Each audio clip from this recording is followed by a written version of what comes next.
To intend for the hearts of His people. Nais ni Jesus na marinig ng kanyang mga tagapakinig ang tunay na aral mula sa Diyos, na iniba ng mga tagapagturo ng kautusan batay sa mga aklat ni Moises na binabanggit ng mga tagapagturo.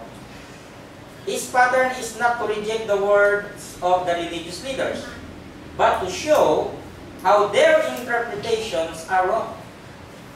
Nabasa namin, masama mangalo niya. Ano sabi ng Panginoong Hesus? Pero sinasabi ko sa inyo, tumingin ka lang, tumitingin ka pa ha, hindi mo pa hinahawakan, nangangalo niya ka. Yun ang hindi nila matanggap. Ha? Wala pa naman akong ginagawa, hindi ko pa hinihipuan, nangalo niya na ako. Ganon sa batas ng ating Panginoong Hesus. Mateo 5:20 ASND, kaya tandaan ninyo, ang sabi dun sa 5:20, nung binasa natin dati, kung hindi ninyo mahihigitan ang pagsunod ng mga tagapagturo ng kautusan at ng mga Pariseo sa kalooban ng Diyos, hindi kayo makakapasok sa kaharian ng Diyos. Ibig sabihin nyo, kung yung katwiran nyo, hanggang doon na lang.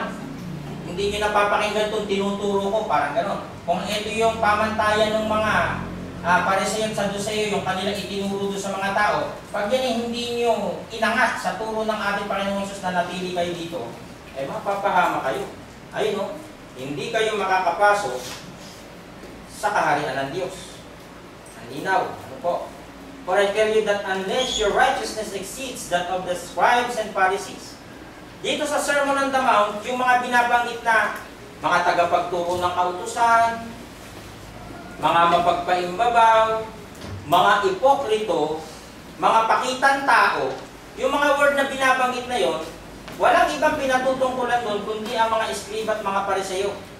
At ito ang number 1 nag-aklas para ipako ang Panginoong Hesus. Ang sabi diyan, you will never enter the kingdom of heaven. Kaya itinituwid ni Hesus ang mga itinuturong mali ng mga tagapagturo ng kautusan at mga Pariseo na siya namang ipinagagalit ng mga ito. Lalo na yung sa diborsyo, di ba? Hindi namin matanggap. Kasi sabi ni Moses tapos sasabihin mong Jesus ka, hindi pwede. Hindi nila matanggap yun. Jesus has given a deeper understanding of anger. Yung pinakamalalim, na pagkaunawa, Matthew 5:21-22. Tungkol dun sa adultery, Matthew 5:27-28. At nung nakaraan, yung divorce, Matthew 5:31-32.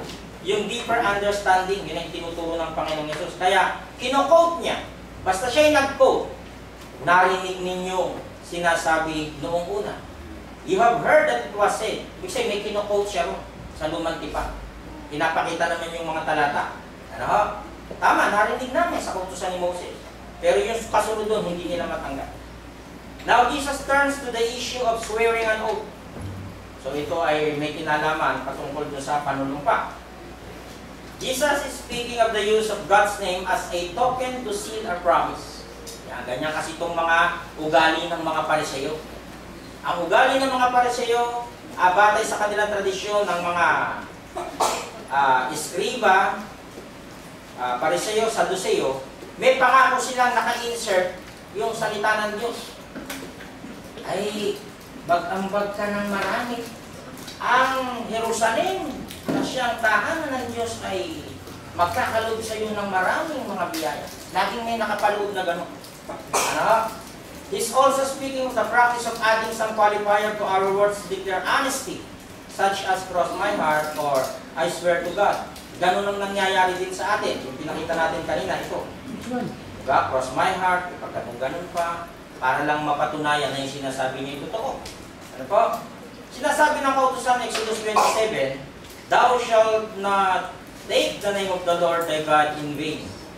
Yung madalas gumamit nito, may kaso kayo sa Diyos niya. Oh my God! Ganun ang gano'n, di ba? Nag-visit ako sa DJ sa radyo na, oh my God! Ganun ang gano'n. Hindi mo alam ang sinasabi mo. May kasalanan kayo dyan sa paggamit ng salita na yan. Bakit daw? Huwag mong babanggitin ang pangalan ng Panginoon mong Diyos sa walang kabuluhan. Hindi ito dapat sinasabi ng bawat tao na parang ginagawa nilang laro. Yung pagsasalita ng ganung bagay. Sabi ng iba, hindi ko naman sinabi pangalan ng Diyos, sabi ko naman God . Yun din yun . Yun din naman yun . Exodus 27 ADB, huwag mong babanggitin ang pangalan ng Panginoon mong Diyos sa walang kabuluhan. Pwede mo siyang banggitin, pupurihin mo, pero yung walang kabuluhan at laro-laro, huwag. Nasana yung mga tao ng OMG, ano yun? Nasabi ko lang, oh my gosh. Eh, oh my God din yan. O, diba? Liligo mo pa eh. Diba ganon? Sapagkat hindi aari ng Panginoong walang salang gumanggit ng kanyang pangalan sa walang kabuluhan. You shall not misuse the name of the Lord your God, for the Lord will not hold anyone guiltless who misuses His name. Hindi naman namin ginamit yung pangalan ng Diyos, ang sabi lang naman namin ni God. Eh, ganun din yun eh. Ito yung talata 33:19.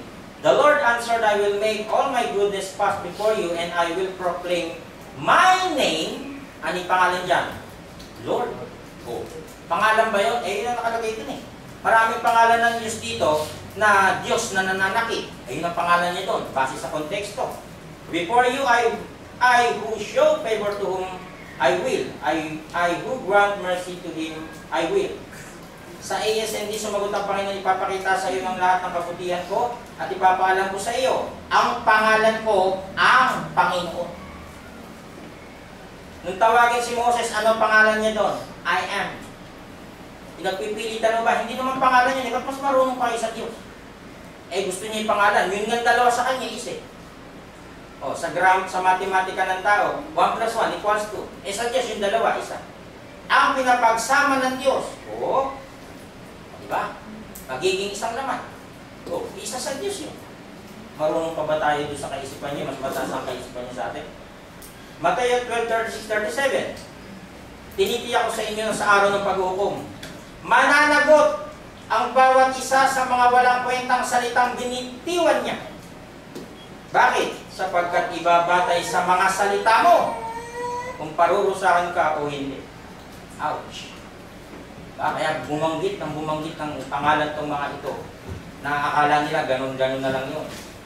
Matthew 12:36-37, but I tell you that everyone will have to give account on the day of judgment for every empty word that they have spoken. For by your words you will be acquitted, and by your words you will be condemned. Ano sinasabi doon sa hinuhuli? You have to remain silent. Di ba sinasabi ang gano'n? Kasi lahat ng sasabihin mo rin pwedeng gamitin sa'yo ayos sa batas. So, tahimik ka na lang. Maano yun eh. Yun eh. Babasahan ka ng kaso doon eh. Ikaw ay hinuhuli o inaaresto sa kadahilan ng ganito. Ikaw ay hindi binibigyan ng kapahintulutang magsalita. Kumuha ka ng abogado mo. Makita niyo yung sabi? For by your words, you will be acquitted. And by your words, you will be condemned. Sinasabi ng kautusan to, kaya huwag tayong gumayagan sa iba na pa-OMG pa. Hindi yan dapat banggitin ng mga Kristiyano. Sa mga salitang, kumbaga ay sumisira sa karangalan ng ating Diyos. Ang turo tungkol sa panunumpa. Pasok na tayo. 5:33 ASND, ayan na naman yung word, pay attention sa naka-highlights. Narinig din ninyo na sinasabi noong una. Ganun yung entrada ng Panginoong Yesus eh.